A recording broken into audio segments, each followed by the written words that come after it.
وزیر حضرت ایمانتے دیکھتے ہیں اور کہتے ہیں اللہ کے نام سے جو بڑا مہربان نہایت رحم والا ہے، بسم اللہ الرحمن الرحیم۔ اللہ کا شکر ہے یا اللہ تیرا لاکھ شکر ہے۔ عثمان سردار کو وہ بولتے ہیں ہم نے یہ راز عالم اسلام کی بھلائی اور فلاح کے لیے رکھا تھا اور آپ سے بھی یہ راز پوشیدہ رکھا، لیکن آپ نے ہمیشہ اتحاد کو ترجیح دی۔ جب آپ اتحاد کی بات کر رہے تھے تو جو خود کو طاقتور سمجھتے تھے انہوں نے آپ کے خلاف رکاوٹیں کھڑی کر دی، مگر آپ نے ہمت نہیں ہاری۔ آپ نے اپنے اور اپنے سپاہیوں کی جان خطرے میں ڈالی اور سب کو رسوائی سے بچا دیا۔ آپ ہمیشہ سلامت رہیں عثمان سردار، آپ کی ریاست ہمیشہ قائم رہے۔ اللہ کا شکر ہے کہ اس نے ہمیں آج یہ دن دکھایا۔ وہ یہ بھی کہتے ہیں کہ عثمان سردار جیسے ہی میں قاہرہ پہنچوں گا میں آپ کو معافی نامے لکھوں گا۔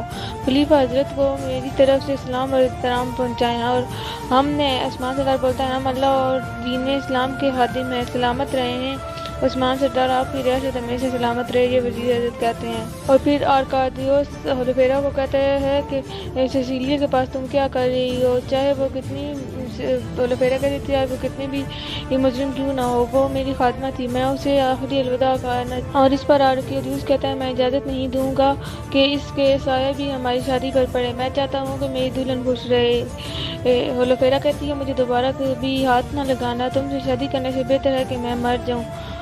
اور پھر وہ کہتا ہے کہ چلو ہم نکل رہے ہیں، اس امانت کو عثمان کے حوالے کرنے سے پہلے ہم کراچی سے ملاقات کریں گے۔ اگلے سین میں ہم دیکھتے ہیں کہ بالا خاتون عورتوں کے ساتھ مشق کر رہی ہوتی ہے اور کہتی ہیں کہ تمہاری نظر صرف تلوار پر نہیں دشمن کے قدموں پر بھی ہونی چاہیے، دشمن کے قدم ہمیشہ اس کے اگلے وار کی خبر دیتے ہیں۔ اور ادھر عثمان سردار کہتا ہے اور جس دشمن کو ہم نہیں دیکھ سکتے اس سے کیسے محفوظ رہیں۔ اور پھر بالا خاتون کہتی ہے اس سے کوئی فرق نہیں پڑتا، مہارت دل میں ہوتی ہے، دشمن کو دل سے دیکھنا چاہیے۔ عثمان بولتا ہے تم اپنی پوتی کا گوشت تلوار سے نکال رہی ہے، کافی عرصے سے ہم نے مشق نہیں کی، اچھا کیا یاد دلایا، میں آپ کو تکلیف پہنچاؤں گی، بالا کہتی ہے۔ ادھر ہم دیکھتے ہیں کہ اگلے سین میں بیگم خاتون اور اس کا بھائی یوسف آ رہے ہوتے ہیں تو عثمان سردار کہتے ہیں یہ حال کیا بنایا ہوا ہے آپ نے بیگم خاتون کہتی ہیں قلعہ تباہ ہو گیا ہے، سارا بارود تباہ ہو گیا ہے، سب کچھ برباد ہو گیا۔ اب عثمان نے پوچھا کس نے کیا، اس نے جواب دیا کافروں نے کیا، وہ کہیں چھپے ہوئے تھے اور موقع کا انتظار کر رہے تھے۔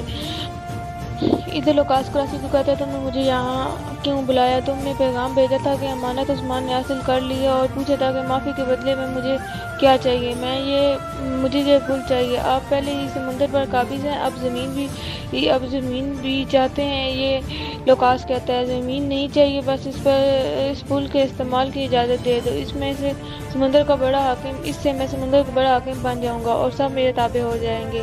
اگر تاجر اس راستے کا استعمال کریں تو عثمان کا خزانہ کمزور ہو جائے گا اور میرا خزانہ بڑھ جائے گا اور یہ ایک طویل مگر بہترین منصوبہ بن جائے گا۔ اور پھر اس پر لوکاس کہتا ہے کہ میں تم پر اعتماد کرتا ہوں اور اب وہ آپس میں اتحاد کر لیتے ہیں۔ ادھر عثمان سردار فیصلہ سناتا ہے کہ بیگم خاتون کو 1 سال تک قلعے کے محصولات میں سے کچھ نہیں ملے گا، تم اپنی ذاتی خزانے میں سے اسے دوبارہ تعمیر کرو گی اور اس قلعے کے مکمل ذمہ دار تم پر ہوگی، بیان اور گیجن سردار تم پر نظر رکھیں گے، اب یہاں سے چلی جاؤ۔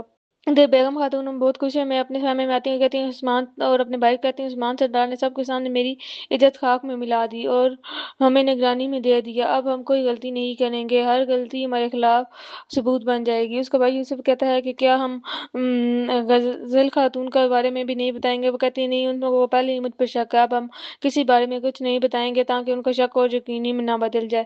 اور یہاں پر دیکھتے ہیں کہ اس کی اختتام ہو جاتا ہے۔ اب دیکھتے ہیں کہ سزا کس کو دی جاتی ہے اور کون گنہگار ثابت ہوتا ہے اور کون بے گناہ ثابت ہوتا ہے۔